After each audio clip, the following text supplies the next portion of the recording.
खूब मांस खा लो, फिर तुम्हारा मांस जब अंतिम समय सड़ेगा ना और तुम्हारी जब दुर्गति होगी तब तुम्हें पता चलेगा। अभी तो खा लो, अभी तो तुम बातें बना लो, समय आएगा तब तुम्हें ऐसा जलाएगा। कभी कभी ऐसा लगता है कि ये मानव देह केवल संत कृपा से ही लाभ ले सकता, अन्यथा नहीं ले सकता। ये कोई पक्षपात की बात नहीं। जिनको संत समागम नहीं मिला है, पूरा पशुवत जीवन व्यतीत हो रहा है, पशुवत जीवन। बस इतना लक्ष्य है, कितना भोग भोग लें, कितना विषयों का सेवन कर ले, बस इतना ही उनका लक्ष्य है। वो चाहे पैसे के बल से, वृद्धावस्था पैसे के बल से, वही विलासिता, वही भोग, सोच नहीं रहे कि किस लिए आया था, क्या करना। यहां भी दुख और वहां भी दुख। जो दूसरों को दुख देता है, हिंसा करता है, व्यभिचार करता है, मांस खाता है, यहां भी दुख और परलोक में भी दुख। तीसरा, यहां सुख, परलोक में दुख। जो कर्जा ले लिया, वापस नहीं किया, कई तरह के ऐसे दूसरों को लूटने वाले, दूसरों के नाना प्रकार से सुख चुराने वाले जो लोग हैं, वो यहां सुख का अनुभव करने के लिए करते हैं। अपहरण कर लिया, ऐसा कर लिया, चोरी कर लिया, ऐसा। इसके बाद का परिणाम परलोक में तो भयानक दुख मिलेगा और सबसे बड़ा दंड होता है, मन जलता रहता है। कोई भी अधर्म करने वाला मन कभी प्रसन्न नहीं रह सकता, निर्भय नहीं रह सकता। वहीं संत निर्भय रह रहे और वो भयभीत है, प्रतिपल अस्त्र बांधे हुए। जो यहां भोग प्रधान जीवन है, दूसरे का सुख छीनता रहता, छल कपट, बहुत कपटी स्वभाव होता है लोगों का। कोई बिरला ऐसा होता है जो भजन के साधना के बल से कपट को मिटा करके सरल स्वभाव न मन को टिलाई। नहीं तो सांप जैसी टेढ़ी चाल होती, सामने कुछ और, पीछे कुछ और, बोल कुछ और रहा है, कर कुछ और रहा है, सोच कुछ और रहा है। ऐसे लोग यहां सुखी दिखाई देते हैं। लोगों के प्रश्न भी रहते हैं, झूठ, कपट, छल, हिंसा, चोरी, ऐसे लोग यहां सुखी दिखाई देते हैं बड़ा, लेकिन परिणाम उनका बड़ा भयंकर होता है, महान दुख को प्राप्त होते हैं। पहला है यहां सुख वहां सुख, सत्कर्म। दूसरा है यहां भी दुख वहां भी दुख, असत्कर्म। तीसरा है भोग कर्म, दूसरों का धन छीनना, भोगों में मगन रहना। यहां तुम्हें सुखी दिखाई देंगे, बड़ा परिणाम एकदम विध्वंसक होगा, मिट्टी में मिल जाने वाला, कुछ नहीं बचेगा, सर्वनाश हो जाएगा। इसको आप आंख खोलकर देख लो, संसार में रहते हो, समाचार आदि के द्वारा संसार के द्वारा, जिनकी झूमती थी मिट्टी में मिल गए। अधर्माचरण करने वाला कभी सफल नहीं हो सकता। झूमती थी, अभी से लेकर इतिहास साक्षी है। जिस लोक में भुजा ठोक देता था, लोकपाल भयभीत हो जाते थे, मिट्टी में मिल गया। ऐसे ही है अधर्माचरण, चोरी, हिंसा, बल विक्रम के द्वारा दूसरे की संपत्ति को छीनकर भोगो, ये बहुत देखा है, नष्ट हो जाते हैं। समय आने पर विध्वंस, और परलोक में तो दुर्गति ही होती है। चौथा, ये बहुत जोर का है, यहां दुख, परलोक में परम सुख। ये हैं त्यागी महापुरुष, जिन्होंने यहां जानबूझकर समस्त भोगों का त्याग करके भगवान के लिए महान दुख को आमंत्रित किया। गर्मी, सर्दी, बरसात, निंदा, अपमान, काम, क्रोध, लोभ, मोह, मद, मत्सर, सबको सह रहे हैं। राधा राधा राधा राधा राधा, ये परम पद में आरूढ़ होंगे।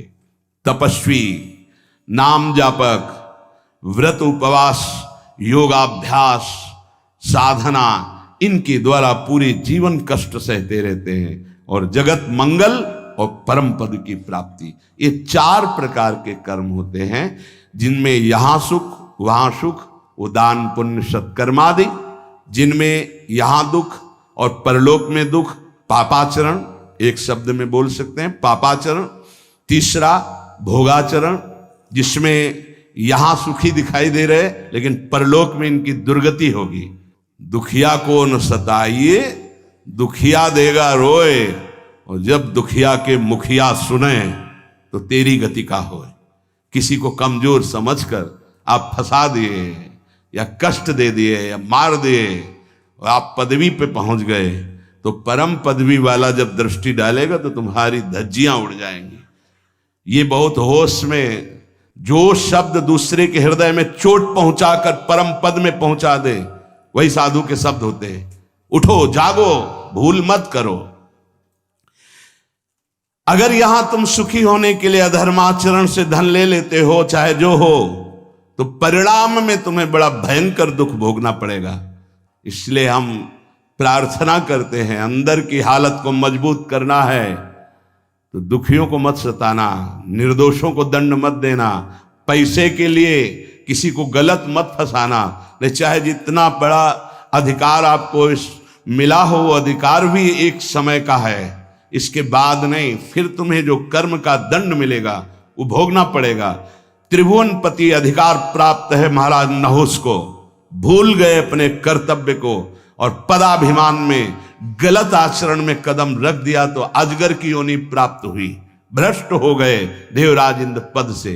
कोई भी पद अगर आप गलत आचरण करोगे तो समय पर जब दंड देगा, पद भी छिन जाएगा, सुख भी छिन जाएगा, परिणाम महान हानिकारक दुख कारक होगा। उपासक यदि बहुत जल्दी पवित्र और शुद्ध साधना में समर्पित होना चाहता है तो शरीर और प्राण, इन दोनों को भगवान के चरणों में समर्पित कर दे। हमारी अब जिम्मेवारी खत्म, समर्पित। तो समर्पण भी हमें नहीं आता ना, कैसे समर्पित करें। इसीलिए गुरु रूप में भगवान पधारते हैं। गुरुदेव जैसी आज्ञा करें वैसे शरीर के आचरण हमारे हों, और गुरुदेव जो हमें नाम मंत्र दे वही हमारी श्वास में चले, तो दोनों समर्पित हो गए, शरीर और प्राण। जब कोई शरीर और प्राण भगवान को अर्पित कर देता है उसे आत्मनिवेदन भक्ति कहते हैं, और आत्मनिवेदन भक्तिवान ही परम पद को प्राप्त होता है, परम रस को प्राप्त होता है। पाई रस भक्ति गूढ़ जुग जुग जग, दुर्लभ भव इंद्रादि विधिम। ये रस भक्ति तभी प्रकट होती है जब शरीर और प्राण अपने आराध्य देव को समर्पित हो जाते हैं। उपासक जैसे भगवान सच्चिदानंद में है, ऐसे उपासक का भी सच्चिदानंद में स्वरूप होता है। एक बार सत्संग में कहा था कि भगवान नारायण भी तुम बन सकते हो, तो किसी ने कहा था मनुष्य नारायण कैसे बन सकता है।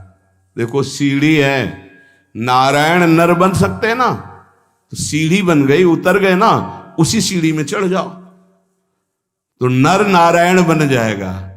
कैसे प्रमाण? गीध देह तजी धरि हरि रूपा। जब परम सत्कार्य बन गया सियाजू की रक्षा का, तो गीध ने शरीर छोड़ा और हरि रूप धारण करके हरिधाम को गया, नारायण रूप धारण करके। जब अजामिल का शरीर छूटा तो चतुर्भुज नारायण रूप होकर भगवान के धाम।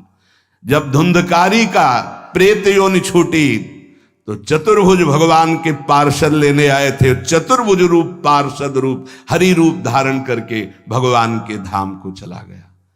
केवल श्री लांछन चिन्ह लक्ष्मी जी का, वो भर पार्षदों को नहीं होता, नहीं, पूरे जैसे हरि वैसे ही हरि के पार्षद होते हैं। सच्चिदानंद में पार्षद स्वरूप सच्चिदानंद की सेवा में उपस्थित होता है। जैसी श्री जी वैसी श्री जी की सखिया किशोरी मात्मानम किमि सुकुमारी नुकले। उपासक